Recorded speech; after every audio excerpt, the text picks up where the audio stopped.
একটা জিনিস মাথায় মনে রাখবেন, যারা প্রকৃতির মাঝে থাকে, প্রকৃতির মাঝে থেকে অনুভব করে প্রতি মুহূর্তে প্রকৃতির স্পন্দন, প্রকৃতির আশীর্বাদ, প্রকৃতির ভাবনাকে যারা অনুভব করতে পারে, প্রকৃতি এই যে দেখতে পাচ্ছেন যে নদী চলে যাচ্ছে, যার উপরে দাঁড়িয়ে আছে, যে সেতুটির উপর আমরা দাঁড়িয়ে আছি, যে কালভার্টটির উপরে দাঁড়িয়ে আছে, এখানে লেখা রয়েছে প্রেমবাদ, অর্থাৎ লাভিজম, অর্থাৎ সৃজনশীল মানুষরা সবসময় সৃষ্টিশীলতার মধ্যে দিয়ে থাকে।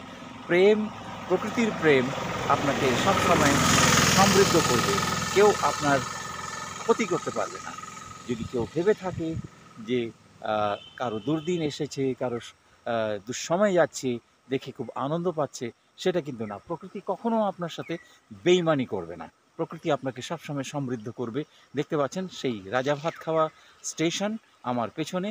রাজা ভাত খাওয়া একটা খুব ঐতিহাসিক গুরুত্বপূর্ণ জায়গা, এবং আমার পেছনে যেটা দেখতে পাচ্ছেন সেটা হচ্ছে যে রাজা ভাত খাওয়া পোস্ট অফিস, যেটা একসময় বক্সা সাথে, ভুটানের সাথে এবং তিব্বতের সাথে, অন্যান্য জায়গার সাথে যোগাযোগ ছিল। রানার এই পথে ছবি মতো যেত, গান রয়েছে অনেক, কিন্তু এগুলো আপনারা এখানে এলে অনুভব করতে পারবেন।